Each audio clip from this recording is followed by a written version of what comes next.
Magandang araw po sa bawat isa sa atin dito po sa Rema Fields. Kamusta po kayo?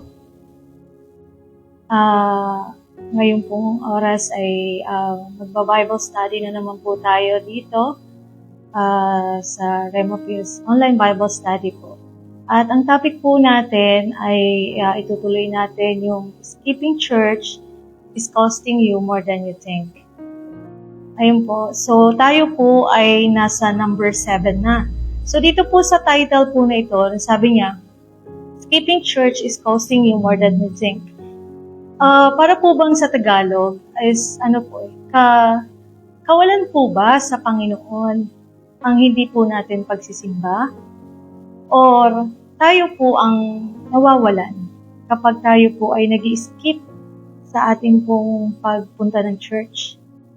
Nababawasan po ba ang pagiging Diyos ng Diyos kapag tayo po ay hindi nagsimba? O tayo po ang magkakaroon ng kulang sa atin kung tayo po ay hindi makakapunta sa church? So ano nga po ba yung dahilan bakit wag nating kaligtaan ang dumalo sa church po, yung magpunta ng church? So sa number 7 po, ito daw po number 7, church helps protect you from spiritual drift. Ayun, sabi niya, number 7, church helps protect you from spiritual drift.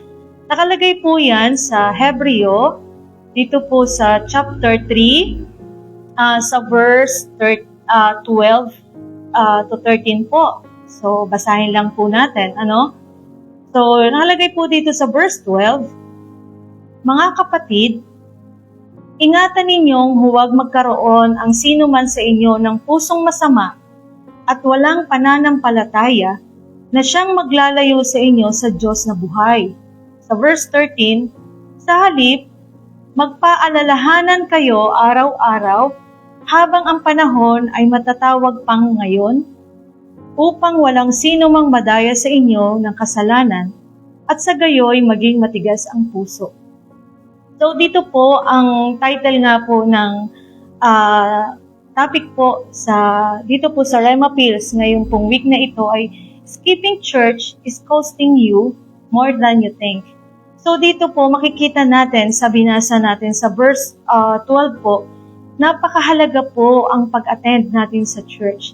Kasi dito po sabi niya, ingatan ninyong huwag magkaroon ang sino man sa inyo ng pusong masama at walang pananampalataya na siyang maglalayo sa inyo sa Diyos na buhay. So sa atin po, sabi niya sa verse 13, sa halip, magpaalalahanan kayo araw-araw. Habang ang panahon ay matatawag pang ngayon, upang walang sino mang madaya sa inyo ng kasalanan at sa gayon maging matigas ang puso. So dito po, sa number 7, in-encourage po tayo ng Panginoon na huwag kang umabsent sa pagsisimba. Kasi po, kung tayo po ay a-attend sa church, meron po sa atin na mga tao na magpapaalala. Ayun po, sabi niya dito, araw-araw ay magpaalalahanan po tayo. So sa atin, kung maalala po natin yung number 1, yung binasa po ng ating pastor na si Pastor Jeremiah, binanggit niya po doon yung Hebreo sa chapter 10:25 na yun ang kahalagahan. Bakit hindi po dapat tayo umabsent sa ating pagsisimba? Kasi andun po yung mapapalakas tayo. So dito po sa number 7, sabi niya, church helps protect you from spiritual drift. So meron pong mga nangyayari po sa atin na pwede kang matangay tayo ng sistema ng sanlibutan. Ng mga nangyayari. Pero dahilan sa meron pong laging magpapaalala sa atin na sa pagpunta mo sa church, may taong kakamusta sa'yo, andun po yung ating mga kapatiran, andun po yung ating pastor, mga manggagawa, yung mga taong nagmamahal po sa atin, nagmamalasakit, sila po ang magpapaalala sa atin na kailangan po natin lakasan ang ating loob, kung may problema man po ay may solusyon sa lahat ng problema. At kailangan po nating lahat na magpatuloy na ang titignan mo lang ay walang iba kundi po ang ating Panginoong Jesus. So dito nga po, in-encourage po tayo na ito ang mawawala po sa atin kung tayo po ay absent sa simbahan or kung hindi ka magsisimba or hindi po tayo magpapatuloy. Ang sabi niya po sa number 7, ulitin ko bago po tayo mag-move, ang sabi niya, church helps protect you from spiritual drift. Ayun po, sabi nga po sa Proverbs, sa aklat po ng Proverbs, buksan niya na lang po sa inyong mga Bible, mamaya po after ng Bible study. Sabi po dun sa Proverbs sa chapter 15, verse 31 and 32, basahin ko po sa inyo. Sa 31, ang marunong makinig sa alaala ay mayroong unawa at mabuting pasya. Sabi niya po, ang marunong makinig sa paalaala ay mayroong unawa at mabuting pasya. So, kung tayo po ay makikinig sa payo, mas magiging matalino nga po tayo. Sabi nga, mas marami pong magkakansel sa atin, mas maraming payo na maririnig ka, titimbangin mo naman yan eh. Pero dito po, mas magiging matalino po tayo. Imagine, yung Proverbs po ay sinulat ng isa sa pinakamatalinong tao. Nag-a-advise po siya ng mga desisyon po sa ating pong buhay. At guided po ito ng banal na spirito. So, sa ating pong lahat, ito po ang mawawala sa atin kung tayo po ay hindi pupunta sa church o mag-skip po tayo ng pagsisimba natin. Either midweek service man po yan, tulad ngayong hapon po ay Wednesday po ngayon, so may midweek mamaya po sa ating mga simbahan. Maring yung iba po, kagaya po sa Manila, kami po ay mamaya pang 7:30. So sa atin po, huwag ka mag-skip. Kahit na parang bata lang po ba yung magtuturo o baguhan, huwag po natin pong maging basihan yon. Kasi yung pong fellowship, yung bonding po sa mga kapatiran po natin ay nakakatulong po yun sa atin. Kasi may mga tao po tayong makakausap sa church na magbibigay po sa atin ng payo. Ayun, magpapalakas po sa atin. Kaya nga sabi niya po dito sa verse 13, sa halip, magpaalalahanan kayo araw-araw. So, andun yung i-remind ka. Magpatuloy ka, lakasan mo ang iyong loob. Always po tayo na tinawag ng Panginoon na overcomer. Kalooban po ng Diyos na tayo ay magtagumpay, anuman po yung pagdaraanan natin. Sabi nga po sa Corinthians po, ang lahat ng problema na dadaanan natin ngayon ay dinaanan na ng mga Kristyano noon at sila po ay binigyan ng Diyos ng tagumpay.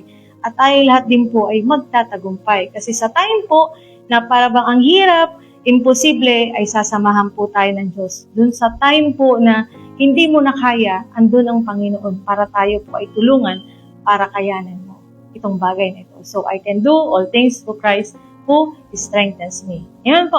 So, number 7, church helps protect you from spiritual drift. Kagaya po ngayong hapon, ang panonood po ng Rema Pills, itong Bible study every 4 p.m., ay kung magiging routine po natin ito, habit mo, ay magpapaalaala po sa ating lahat. Maaari pong araw-araw na lang ba ganito, ay kailangan nga po nating araw-araw na papaalalahanan.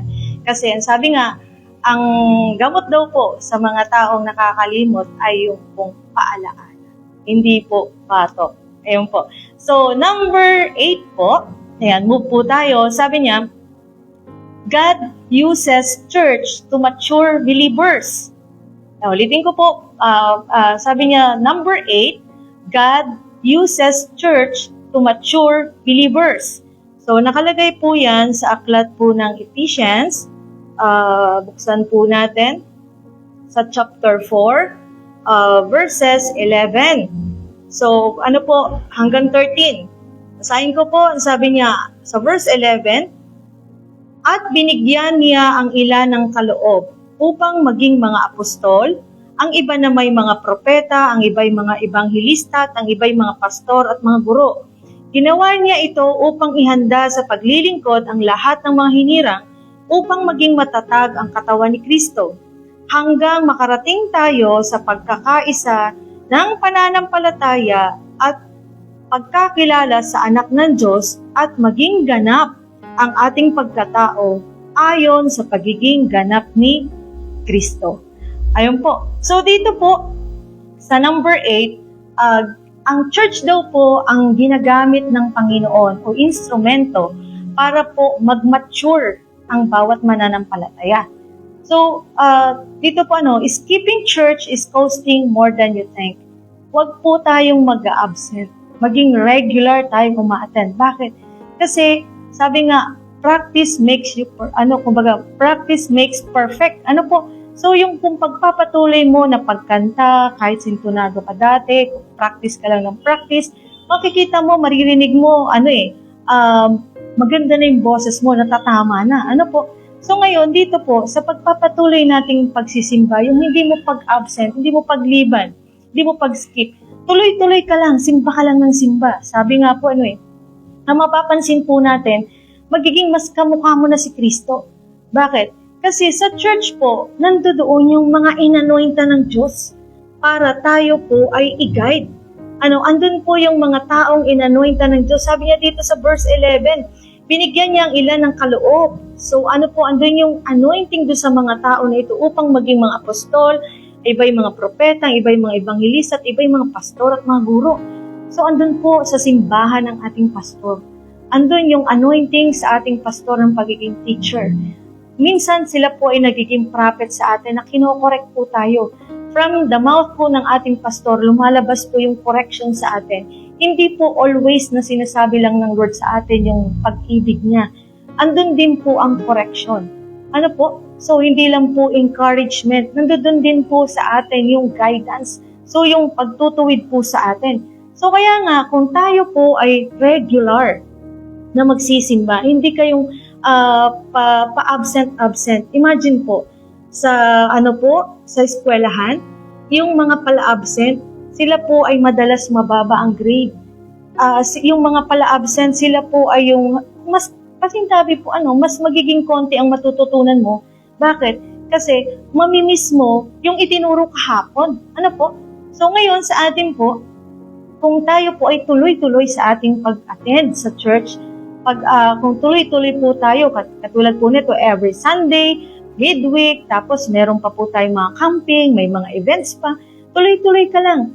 Ine-expose mo yung sarili mo sa anointing. Ine-expose po natin yung sarili mo doon sa presensya ng Diyos at sa kakapakinig mo ng salita ng Diyos. Sabi nga, doon po nagsisimula ang pananampalataya.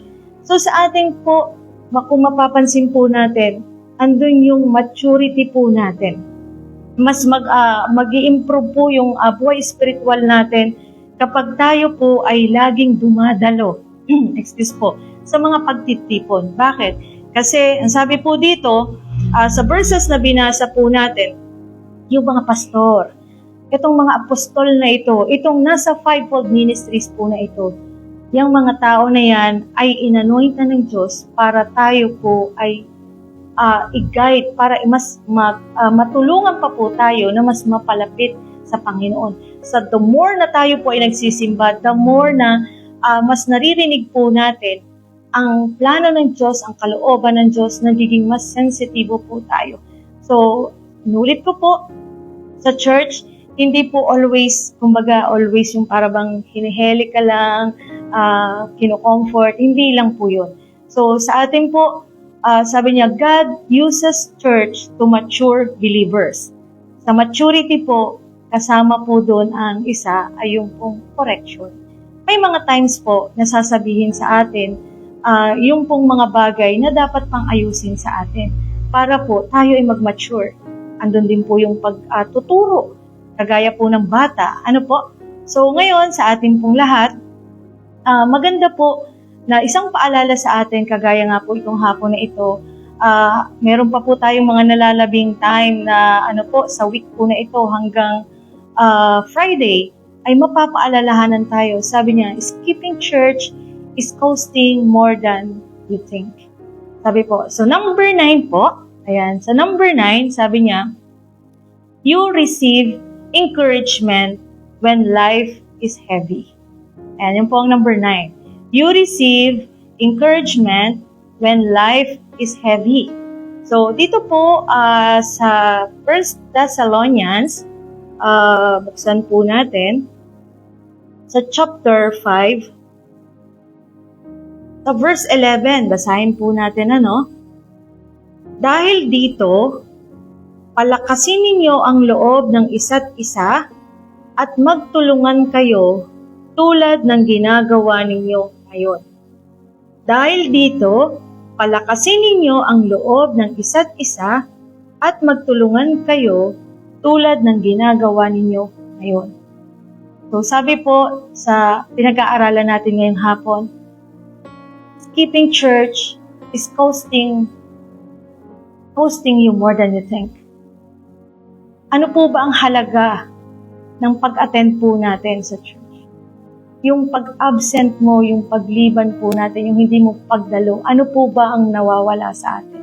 Sabi niya dun sa number 9, you receive encouragement when life is heavy. May mga tao po na kapag down na, ang daming problema, sabi nga parang pasan niya na yung daigdig. May mga tao na sa halip na isiksik niya yung sarili niya sa Diyos, sa halip na umattend ng simbahan, may problema ako kaya hindi ako nagsimba eh. Pastor, pasensya na po. Kaya po hindi ako nagsimba kasi nag-away po kami ng asawa ko. Hindi po solusyon yung pag-absent po sa church. Dapat, di ba, kapag may problema po, yun pa nga yung time na mas lalo mo dapat isiksik yung sarili mo sa Panginoon. Kung nakikita po natin na ang Diyos ang solusyon dun sa ating pong problema. So, ito po, imagine po natin nung time na ang Panginoong Jesus po ay physically nandito sa lupa. Ang dami pong taong maraming problema na hinahabol siya. Yung mga tao na pasintabi po, napoposes, yung mga taong may sakit, yung mga taong lito, sabi nga po dito sa New Testament, nahabag ang Panginoon. Bakit? Kasi nakita po ng Panginoong Jesus, yung mga tao, sila po ay lito, sabi niya ganun, lito na para bang walang tupa. So yung mga taong, ibig sabihin po yung mga taong problematic, yung mga taong ang daming problema, ang daming dala-dala sa buhay, ay ang hinahabol po nila ay ang Panginoon. So sa atin po, skipping church is costing you more than you think. Ang pagliban mo sa church ay tayo po ang nawawalan. Sa halip na yung solusyon ay narinig mo dahil dun sa itinuro ng pastor, sabi nga kapag tinamaan ka dun sa sermon ni pastor, thank you pastor. Kasi po, nasagot po yung ating kailangan. Natugunan po yung ating kailangan. Kapag tinamaan ka dun sa sermon ni pastor, magpasalamat tayo kay pastor. Kasi po, natugunan yung kailangan nating marinig Kaya nga lang mo po, minsan, sabi nga niya, masakit po ang katotohanan. Amen po. Pero, sa isang mature, kung gusto po nating mag-mature, gusto nating lumago, mag-improve, tanggapin po natin yung mga bagay na dapat pa nating ayusin. Amen po? Kasi ang Bible po ay balance. Ano po? Sinasabi niya yung dapat, yung hindi dapat. Hindi po isa lang. Amen?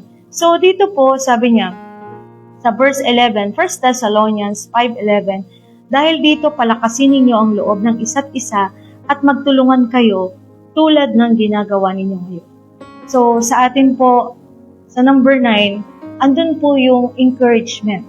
Kapag tayo po ay nagsisimba, hindi naman po always kinokorek ka There are times, simple na niyakap ka lang nung kapatira mo na ang tagal mo nang hindi nagsimba, nung niyakap ka, naghilaw siya, binati ka lang, kinamayan ka, nakaka-encourage na po. Tinapik ka, nakaka-encourage na.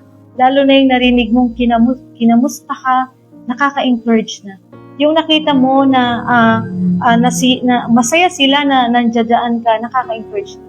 At ito po, sa kabilang dako naman, yung mga nananatili po, kumbaga yung nandiyan regular, every time na nakikita mo yung mga tao na bumabalik, yung matatagal na nawawala, hindi nagsisimba, nakaka-encourage po na lalo tayong magpatuloy. Dahil nakikita po natin na meron pong nangyayari dun sa panalangin natin. At sabi nga po, ang isa na nakakapagpawala sa pastor Ang isa po na nakaka-discourage sa pastor, na iwan niya na lang yung ministry niya, ay yung pong wala siyang miyembro. Ibig sabihin, yung hindi niya nakikita yung mga tao, na yung pinapangaralan niya, yung pong pinagpe-pray niya, ay kumbaga wala, parang wala eh. Ayun po, hindi nagpupunta, yung walang support, parang ganun po. So ngayon sa atin po, yung pagdalo po natin sa simbahan, sabi niya, you receive encouragement when life is heavy. Lalo na po sa panahon ng matinding problema, mas maganda po na pumunta tayo sa simbahan kasi nandun po sa church ang solusyon. Ang salita ng Diyos, andun ang presensya ng Panginoon. Amen po. So bilang pagtatapos po sa atin, sa Bible study po ngayong hapon, meron po akong isang kwento. Maaring yung iba po ay narinig na ito. Meron pong isang yung grupo po ng mga palaka na sila po ay nagta-travel doon po sa mga kakahuyan.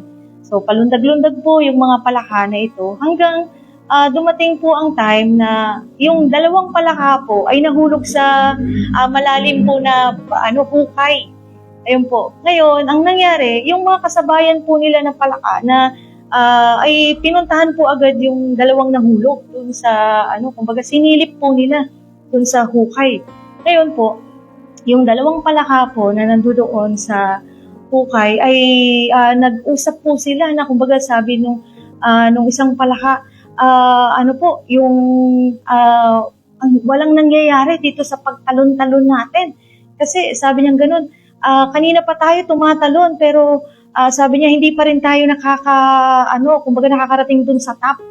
Ayun po So talon pa rin sila ng talon pero ito pong isa ay tumigil na. Bakit? Kasi doon po sa taas ng hukay, nandoon yung maraming palakang kasabayan nila na nagsitakbuhan na andoon po na sila po ay dinidiscourage yung nandun sa hukay na dalawang palaka na sabi nilang ganun, na dyan na kayo mamamatay, wala na, hindi na kayo makakatakas dyan kasi malalim yung hukay na yan. Yung isa po, huminto na, sumuko na, tumigil na. Pero yung isa po, tumalon pa rin po siya ng tumalon hanggang ibinigay niya po yung pinaka very very best niya at himala po, itong isa po na ito ay nakaakyat dun sa top. Ngayon, lahat po ng mga kasi sabi po, ng mga palakang na nandoon na mga kasamahan nila, nagulat. Sabi niya, bakit ka, sabi niya ganun, bakit ka nakatalon, nakaliban ka sa kabila ng sinasabi namin sa'yo na hindi, walang mangyayari, mapapagod lang kayo, dyan na kayo mamamatay. Ngayon, ito po pala, nalaman nila, itong palaka na ito, na nakasurvive, ay bingi. Ayun po, bingi pala. So ngayon, sa atin po, minsan, sa ating po sa pagpapatuloy natin sa paglilingkod, sa pagpapatuloy natin sa paglakad sa kalooban ng Diyos sa ating pananampalataya, marami pong discouragement tayong maririnig, mararanasan, mararamdaman, makikita. Pero ito po, maging kagaya sana tayo, ito pong itong isang palaka na nakasurvive, na naging bingi po siya dun sa mga negative, na para po pang hindi niya narinig itong mga bagay na ito.